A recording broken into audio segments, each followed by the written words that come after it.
তো hello friends, কেমন আছো সবাই? আশা করি সবাই খুব ভালো আছো। তো আমি সকাল আগে উঠেই ভাত বসিয়ে দিয়েছি কাঠের উনুনে, দেখতেই পাচ্ছ। তো যাই হোক, গরিবের কাঠের ঘর তেমনটা একটু সুবিধের নয়।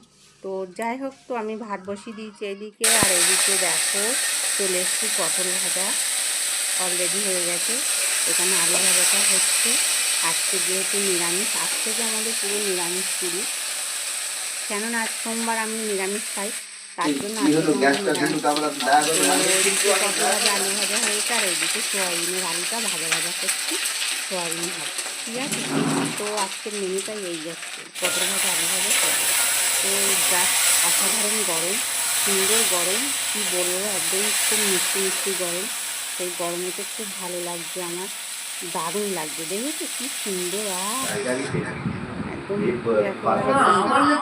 দাদাভাইয়ের খাবারটা রেডি করে দিয়ে দিচ্ছি, কেননা দাদাভাইয়ের খাবারটা রেডি করে দিলাম। দাদাভাইয়ের খাবার এবার নিয়ে চলে যাবে, সেই কারণে দাদাভাইয়ের খাবারটা রেডি করা হচ্ছে। তো দাদাভাই ওখানে বকর বকর করে থাকবে কথা, কিন্তু দাদাভাইয়ের কথাগুলো শুনছি হাঁ করে, আর খাবারটা গোছাচ্ছি।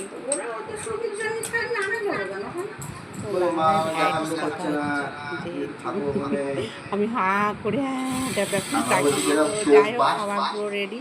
তো দাদাভাই দুগ্গা দুগ্গা করে বেরিয়ে পড়লো।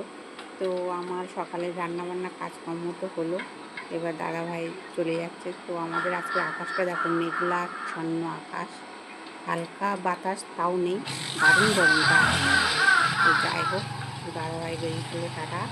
আর আমার এদিকে ঘরের কাজকর্ম একেবারে রেডি, একেবারে রেডি।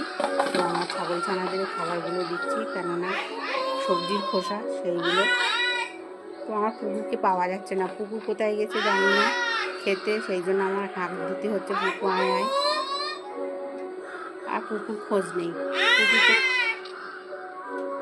পুকুর চলে গেছে কোথায়। তো যাই হোক, আমার স্নান টান করা রেডি পুরো।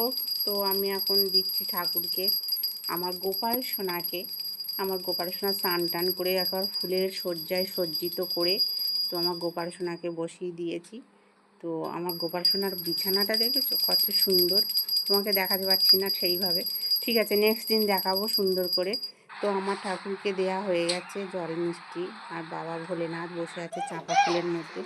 তো বিকেলবেলাতে আমি টিউশন পড়াই, বা দুটো বাচ্চা, তো এদের অবস্থা দেখো কীভাবে পড়ছে। এই হচ্ছে আমার দুই কিউট